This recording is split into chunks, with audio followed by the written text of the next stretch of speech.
예, 뉴스타편이 준비한 5위와 6위 차례로 한번 만나보도록 하겠습니다. 문재인 대통령이 처음으로 검찰 출신인 신현수 신임 민정수석을 임명하자 이전처럼 검찰을 몰아붙이지는 않을 것이라는 전망이 동시에 나왔었죠. 그런데 신현수 민정수석이 사석에서 윤 총장과 대립각을 세울 필요가 없다는 말을 했다. 이런 보도 하나가 나왔습니다. 어려운 시기에 소임을 맡게 됐습니다. 여러 가지로 부족하지만 할 수 있는 데까지 최선을 다해서 열심히 하도록 하겠습니다.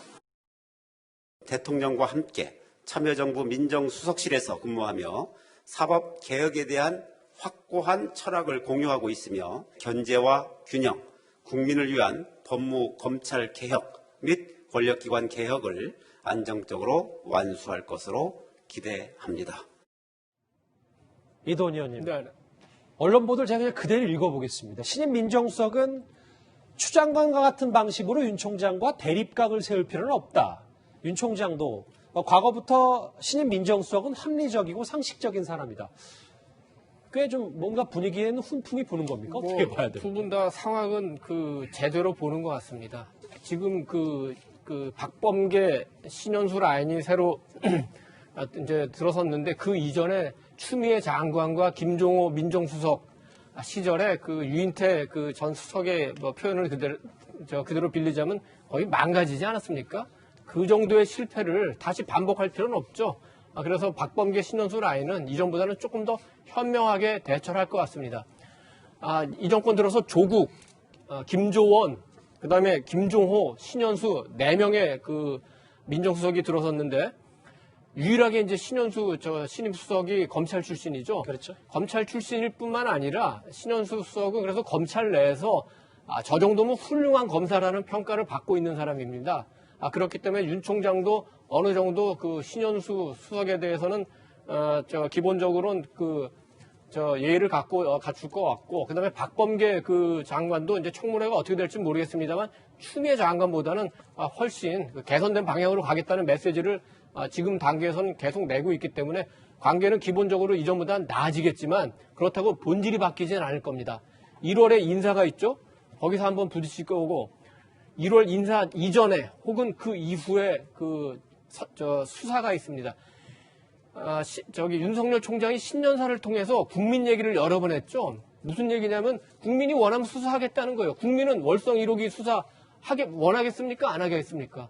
그 다음에 울산 시장 선거 개입 의혹 수사하는 거 원하겠습니까? 안 하겠습니까? 라임 오픈러스 펀드 사기 국민들이 수사하는 거 원하겠습니까? 안 하겠습니까? 수사할 거예요. 그러면 본질적으로는 부딪힐 수밖에 없는 구도다. 그렇지만 이전처럼 그렇게 큰 소리가 나지는 않고 부딪히더라도 막후나 이런 어떤 협상이나 이런 걸 통해서 어느 정도 선에서 타협하는 그런 묘를 발휘할 수 있을지 그거는 좀 더 지켜봐야 될 것 같습니다. 국민마다 생각이 좀 다를 수 있으니까요. 김 변호사님. 그런데 두 사람의 사적인 인연까지 좀 언론을 통해서 많이 공개가 되면서 박범계 장관 후보자가 윤 총장 서결이 형 부른 건 꽤 유명한 얘기인데 여기는 또 현수형이라고 부를 정도로 친분이 있다는 보도. 그리고 사법시험 같이 공부할 때 두 사람 다 서울대 출신인 걸로 알고 있는데 신촌 쪽에서 공부를 했나 보죠. 연대파라고 불린다. 뭐 이런 사적인 인연까지 나왔어요. 저 사적인 인연이 별게 아닌 것 같은데 어쩌면 사람이 하는 일이니까 굉장히 작용을 많이 하죠. 근데 보시면 일부 시청자들 사법시험 공부 같이 한 게 뭐 이렇게 대단한 거라고 하실 수 있는데 이거 엄청난 인연입니다.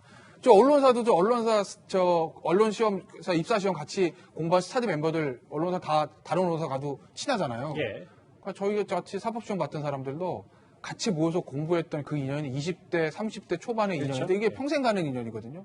그러니까 진짜로 만약에 연대 도서관에서 신현수 수석하고 윤 총장이 같이 이제 공부하면서 호영을 했다고 하면 엄청나게 친한 사이일 거예요. 제가 실제는 모르겠습니다만. 지금 양력에 보시면은 두 사람이 서울법대 한 학번 차이입니다. 나이는 2살 차이고. 연수원 기수는 차이가 나죠. 그러니까 이제 누가 먼저 이제 신현수 수석이 시험을 먼저 됐는데 근데 시험 되는 과정에서 같이 고시 공부했다는 거 아니겠습니까? 그럼 아마 같이 검찰에 갔기 때문에 검찰 내에서도 상당한 친분을 이어갔을 가능성이 있어요.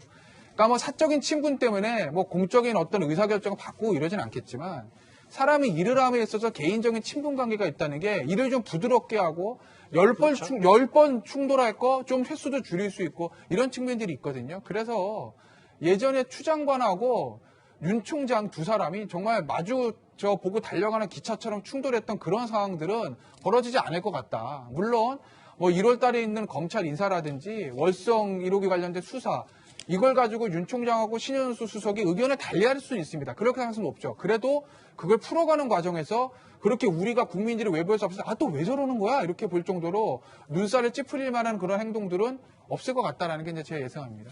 개인적인 인연은 인연이고 원래 본론이었던 공적인 업무 얘기를 좀 해볼까요? 조상호 부대변인. 네.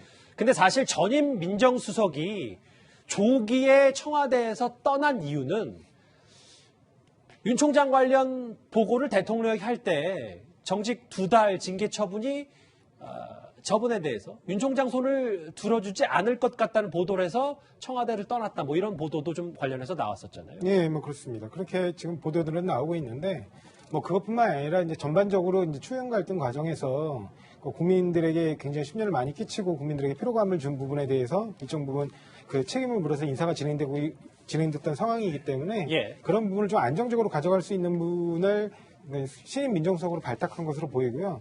지금 그 신현수 민정수석 같은 경우는 과거 그 노무현 정부 때 그 사정비서관 노무현 정부 초기에 사정비서관을 했었습니다. 그런데 본인이 이제 그때 당시만 해도 이제 청와대를 거치면 다시 검찰에 고위직으로 복귀하는 관례가 있었어요. 근데 본인 스스로가 그때 당시에 밝힌 바에 따르면 그런 그 승진의 발판으로 청와대의 경력을 이용하는 그런 관행이 잘못됐기 때문에 본인부터 앞서서 그 고리를 끊겠다 그래가지고 검찰로 복귀를 하지 않고 바로 변호사로 개업한 것으로 알고 있거든요. 예. 그만큼 검찰 독립이라든가 그 원칙에 대해서 굉장히 중시하는 분이기 때문에 그런 부분과 관련해가지고는 뭐 윤석열 총장하고 일정 부분 그 업무 협조를 진행하는데 별 그렇게 무리가 없을 것으로 봅니다. 앞으로 잘 진행할 것으로 좀 기대합니다. 김주혁 교수님. 그런데 뭐 일단 일부 보도지만 신현수 신임 민정수석이 대립각을 세울 필요가 없다 윤 총장과 이 말을 했지만 그거는 뭐 지금 상황이고요. 나중에 1월 돼서 정말 검찰 인사라든지 월성 원전 의혹 관련 윗선 수사라든지 이게 좀 본격적으로 불붙으면 검찰 출신 민정수석도 물론 뭐 검찰과의 직접적으로 뭐 부딪힐 일이 없다고 하더라도 신경이 안 쓰일 수는 없지 않겠습니까?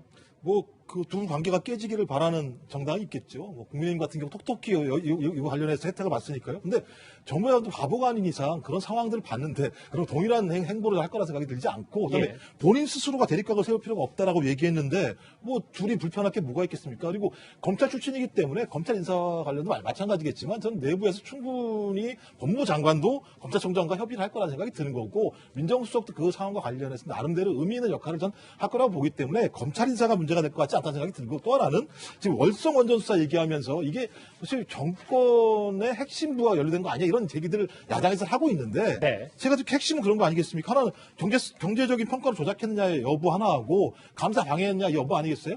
근데 제가 볼 때 이 부분 관련해서 소위 청와대의 핵심이 문제 걸릴 것인가?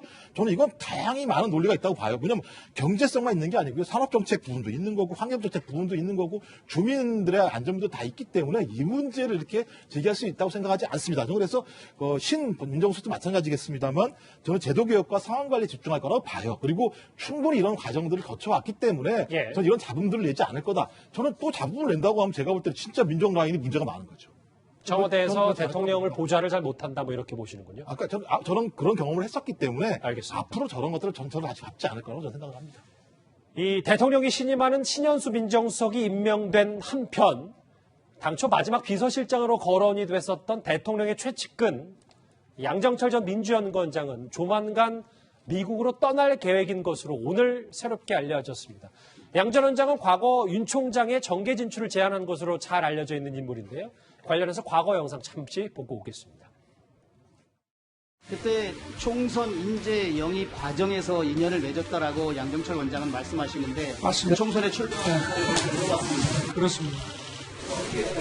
저는 정치에 소질도 없고 정치할 생각은 없다 그렇게 얘기를 했고 한번 출마를 하라는 얘기를 간곡하게 했는데 저는 이제 그걸 거절을 했고. 조상호 부대변인, 네. 최근 양정철 전 원장의 여러 가지 얘기들을 좀 저희가 한 화면에 모아봤는데 특히 거대 여당의 탄생의 1등 공신이다. 양정철 전 원장. 근데 미국으로 이제 떠날 계획이다. 좀 권력과 거리 두기를 좀 하겠다는 겁니까? 처음에 이 정부에 들어왔을 때 그러니까 가득 찬 술부대를 비워야 새로운 술을 채울 수 있다. 뭐 이런 말씀을 남기면서 이제 외국으로 그때도 나갔었죠. 그래가지고 그 이후에 이제 많은 인사들이 예상됐던 많은 인사들이 이제 청와대의 어떤 세부대의 새술로서 들어갔었는데 아직까지 본인이 생각하기엔 청와대에 들어와서 자신이 어떤 역할을 하기에 그렇게 지금 준비되어 있는 상황이 아니거나 아니면 본인이 생각할 때는 다른 충분히 유능한 인재들이 주변에 있기 때문에 본인이 직접 들어가서 무언가를 하기보다는 참모 그룹으로서 조언하는 그 상태로 그대로 남는 게 문재인 정부의 마지막 성공을 위해서는 도움이 될 거다. 그렇게 스스로 판단하신 게 아닌가 싶습니다. 그래서 야인으로 일단은 남기로 했다. 여기 일단 저희가 그래픽으로 준비했던 2019년을 2020년으로 올해 4월에 있었죠. 지난해 4월 총선 얘기로 좀 이 수치를 바로 잡도록 하겠습니다. 그런데 양정철 전 원장의 이름은 대통령이 윤 총장의 임기를 보장했다, 임기 보장을 약속했다는 발언에서도 다시 한번 등장합니다. 거취 문제는 아직 임명권자께서 말씀이 없기 때문에 지난 총선 이후에도 민주당에서 사퇴하라 이런 얘기가 나왔을 때에도 적절한 메신저를 통해 가지고 흔들리지 말고 임기를 지키면서 소임을 다하라고 말씀을 전해주셨습니다. 윤석열 검찰총장이 거짓말을 했을까 이런 생각도 듭니다만 사실이라면 어떤 메신저를 통해서 총장에게 전해졌을까요? 혹시 검찰총장과 만난 적이 있는 양정철 전 민주연구원장이라든가 임종석 전 대통령 비서실장 아니겠습니까? 지금부터는 어디까지나 상상력인데 이도원 의원님. 당시 임기 보장을 중간에서 윤 총장에게 건넸던 대통령 메시지를 건넸던 사람이 양정철 원장 아니냐라는 얘기가 좀 사실 여의도 주변에 조심스럽게 나왔었는데 이번에 이렇게 야인으로 간 것도 양정철 원장과 윤 총장의 관계 때문에 여권의 강경파가 뭔가 양정철 원장이 마지막 비서실장은 되지 않아야 된다. 이렇기 때문에 지금 미국으로 떠나게 됐다. 이런 상상력에 동일하십니까? 그리고 한 3가지 정도가 포함된 질문인데 하나씩 하면 우선 윤석열 총장이 적절한 메신저라고 그랬죠. 양정철 씨는 적절한 메시지가 아니에요. 무슨 공적인 역할이 있다고 메신저 역할을 합니까?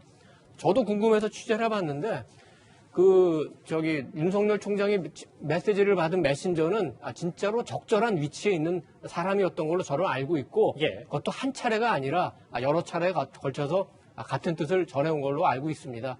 그리고 그건 언젠가 공개가 돼도 다른 모든 분들이 그 메신저가 적절했다. 그렇게 다 생각을 할 것 같습니다. 잠시만 저한테만 귀로 좀 알려주시면 안 됩니까? 이거는 아주 적절한 건 아닌 것 같고 두 번째 조국 라인과 양정철 라인의 힘겨루기 때문에 발생한 혼선이 아니냐 그런 측면도 있을 수 있겠죠. 조국 라인이라 하면 지금 있는 민정비서관 이광철 비서관이나 이제 지금은 국회의원 하고 있는 최강욱 의원 이른바 지금 이제 굳이 말하자면 열린민주당 계열의 어떤 세력이겠죠. 그 부분과 총선 때도 부딪혔으니까 충분히 갈등이 있을 수 있죠. 근데 지금 여권에서 일어나는 갈등은 좀 더 그거보다는 좀 복잡합니다. 어차피 정권 말에는 여러 가지 권력의 분화가 일어나는데 지금 일어나는 분화는 이 분화 말고도 친노와 친문 간의 분화라든지 친문 내에서도 무조건 문 대통령을 믿어야 된다는 세력과 문 대통령이 뭐라고 생각해도 우리는 강경하게 가야 된다는 세력. 사면 논란에서 그게 나타났죠. 그리고 운동권 핵심과 운동권 비핵심 그리고 운동권이 아닌 세력 여러 가지로 나타나기 때문에 이 권력 분화가 갈등의 국면을 거쳐서 어떻게 조정할지는 아마 오랜 시간이 걸려야 될 것 같고 셋째 마지막으로 양정철 이분은 문재인 대통령 탄생의 1등 공신이에요. 그건 아무도 부인할 수 없습니다. 그래서 대체적으로 정권 안에서 인정하는 거는 양정철 씨가 문 대통령을 만드는데 가장 큰 공로를 세웠기 때문에 한 텀 예를 들어서 지방선거 총선 때까지는 양정철 씨가 역할을 하는 게 맞다 이런 컨센서스가 있었어요. 그런데 거기에 그치지 않고 만약에 양정철 씨가 다음 정권까지 만드는데 앞장서겠다? 거기에 대해서는 많은 사람들이 동감하지 않죠. 그런 것도 권력 갈등의 하나의 요인이 되는 겁니다. 여러 분석을 해주셨는데 일단 미국으로 떠날 계획인 것으로 알려졌고 김 변호사님. 근데 나중에라도 뭔가 양정철 전 원장이 워낙 최측근이기 때문에 다시 돌아와서 본인의 역할 몰라요. 뭐 윤 총장과의 관계는 앞으로도 어떻게 발전할 수는 알 수 없습니다만 뭔가 정권 재창출에 이바지할 거란 관측도 있긴 있거든요. 그렇지 않겠어요? 저는 아마 개인적으로 그럴 가능성이 좀 있다고 보는데, 왜냐하면 뭐 물밑에서 앞서 이제 일부 언론 보도에 있었던 뭐 조국 민정 라인 아마 강경파겠죠. 양정철 원장 씨 온건 라인 뭐 그런 물밑에서 갈등이 있다는 얘기도 보도도 한 번 있었고, 그다음에 사실 현 정부 초기부터 양정철 원장의 공직을 받지 않고 이제 야인으로 어쨌든 형식상 야인으로 있을 때도 뭔가의 여권 내부에서 어떤 갈등설 이런 것들은 이제 보도는 되긴 했는데, 그 실체 보는데 중요한 건 양정철이라는 사람이 가지는 그 기술이거든요. 제가 봤을 때는 여권에서 최고의 선거 기술자면 양정철 원장입니다. 왜? 지금 여권의 영광의 시대를 지금 가지고 있는데 전국단위 선거 다 이겼잖아요. 거기 전부 다 양정철 원장이 있었다는 거죠. 2016년 총선, 그 다음에 2017년 대선, 뭐 2018년은 지방선거야 뭐 여권이 워낙 좋은 판이었다고 하지만 2020년 작년에도 총선까지 어쨌든 여권이 지금 정권을 잡고 그 다음에 180석이라니 압도적인 의석을 가지고 국정을 운영하는 이 대형 큰 선거에 있어서 그거를 그 선거를 큰 판을 기획했던 사람이 양정철 민주정책 전 원장이었다는 거 아무도 부인 못하는 거 아니겠습니까? 그러면 다음 대선이 현 집권 여당에게 원사이드로 굉장히 유리한 판이냐? 일방적으로. 그게 아니라 예전처럼 정말 51대 49의 한 치 앞을 내다볼 수 없는 그런 판이라고 보면 양정철 원장처럼 선거를 기획해가지고 승리를 가져올 수 있었던 이겨본 사람, 이 사람 찾는 거 당으로서 너무 당연한 거 아니겠습니까? 그러니 물밑에서 권력 갈등이 어쩌고 저쩌고 해도 월드컵 우승을 노리는 팀은 우승을 해본 감독을 초병에게 마련이다. 그래서 저는 양정철 원장이 전 원장이요. 다음 대선을 앞두고 저는 민주당으로 복귀할 가능성이 저는 높다고 봅니다. 대통령의 복심이 미국으로 떠나는 까닭, 이 주제는 여기까지입니다. 다음 주제 이 인물 얘기가 기다리고 있습니다.